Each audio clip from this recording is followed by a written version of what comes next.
People called them seers back in the day. Seers graduated to fortune tellers, which in turn graduated to psychics. I don't claim to be any of these things. I like to call my gift something along the déjà vu effect. I don't see future events through spiritual powers or cards or a clear ominous ball.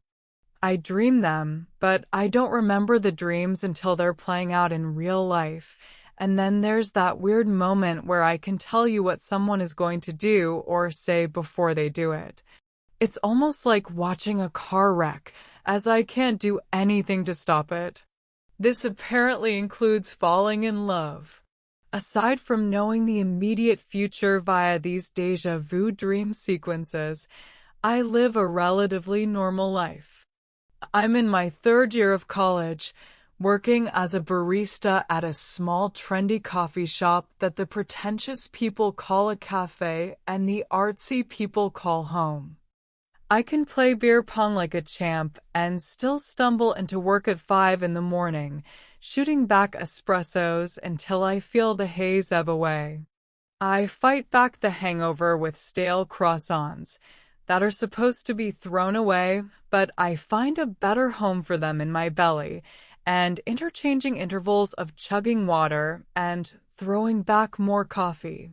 We have regulars and newbies who either become regulars or never step foot back inside. We have a guitar player during the day and poetry reads at night, and sometimes we even host a speakeasy night where you have to know the password in order to come in and enjoy an adult beverage. All this is to say that coffee sometimes enhances my déjà vu abilities, and working at a coffee shop might have been asking for trouble. Tonight, we've foregone any sense of decorum and closed the shop to celebrate my 21st birthday. The speakeasy rules still apply, but only to weed out potential customers and ensure our true guests make it through. I recognize most everybody, save a few small clusters here and there that I figure must have been invited by someone else. Not that it bothers me because I'm finally 21 and I can legally play beer pong. We push 4 of our 2-seater tables together to create one big table and line the solo cups on either side. Someone thought to get a keg, so the beer fills up nice and frothy.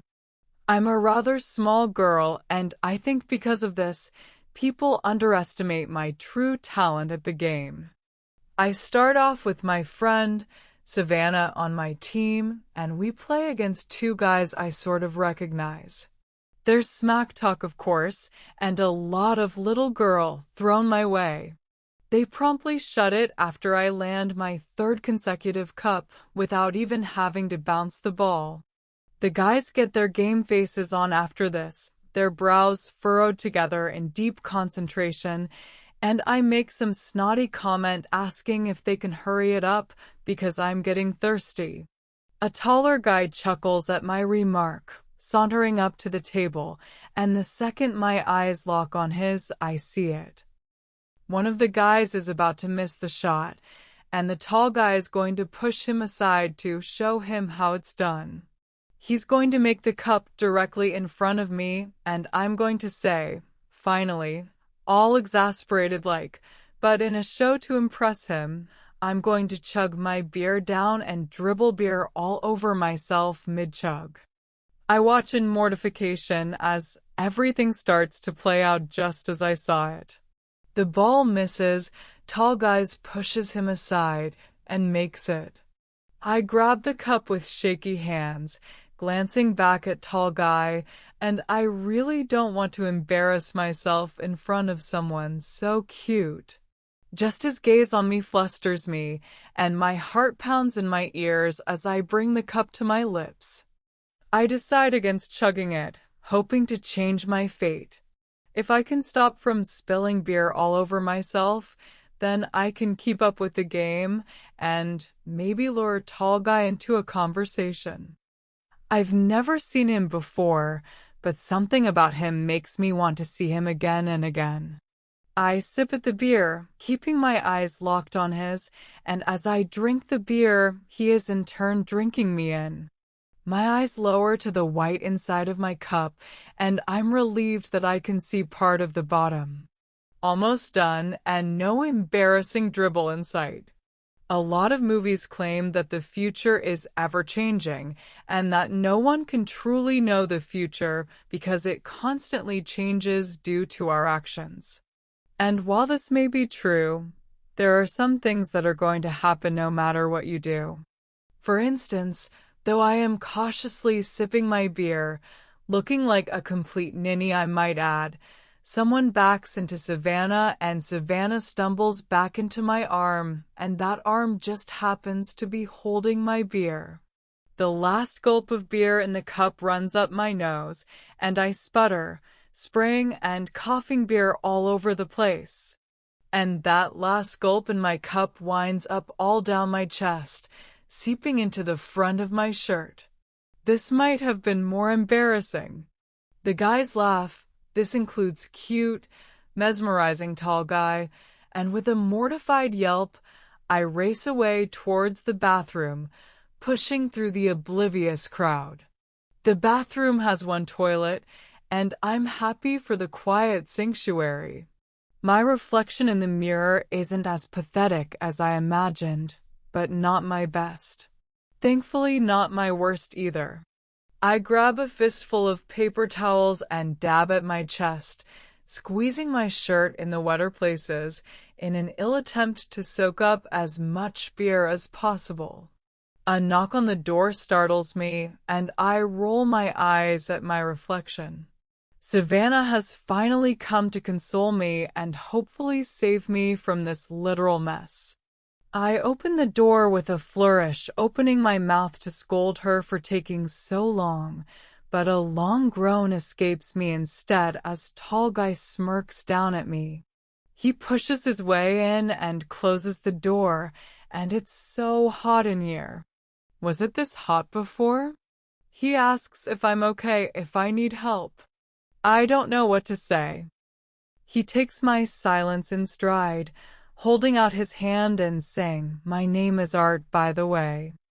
I think how the name is weird and slightly bougie, but it also fits him, and I run his name through my head, placing it in various sentences. I'm in the mood for Chinese, Art. Should I wear the red or black sweater, Art? I'd love to meet your mother, Art. Hey, Art, remember when we met and I totally embarrassed myself? I shake my head and introduce myself back. He says my name as if he's flavoring wine. Chloe. I like it. He sits me up on the sink and grabs more paper towels before fisting chunks of my hair in the stiff paper and squeezing the strands dry.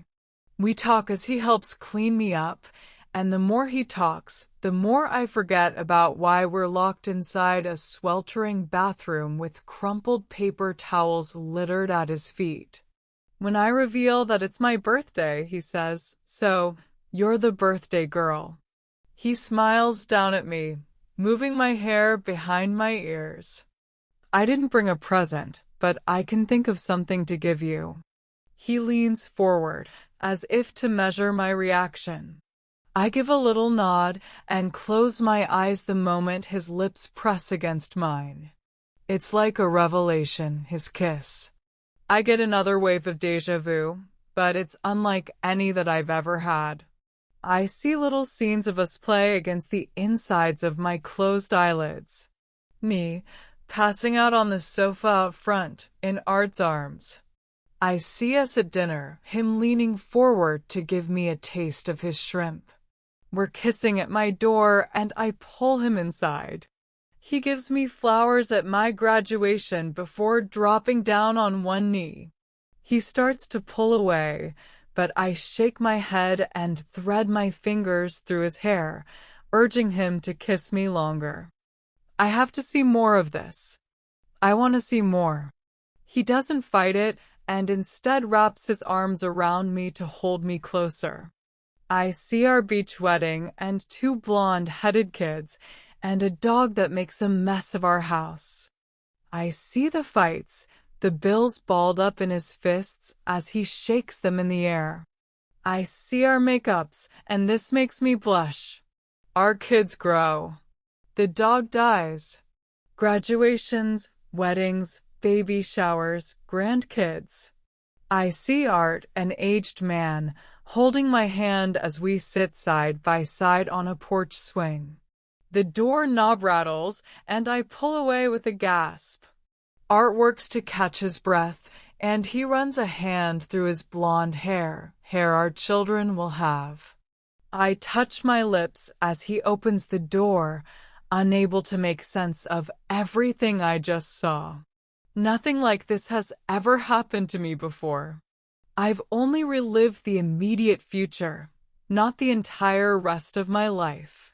Someone on the other side complains she has to pee, and Art reaches back for my hand. I stare down at it for a minute. The future changes with our actions. Some things happen no matter what we do, but others happen by choice. Art glances back at me and says my name with a bright smile. You coming? I look back down at his hand and lick my lips. They still taste like him and beer, and I can't help but remember how fate brought me here despite myself. I jump off the sink and rub my hands on my jeans, hoping they aren't too clammy with my nerves. It's not every day that you knowingly step into your forever. Please don't forget to subscribe to the channel. There are many more interesting stories ahead. Thank you.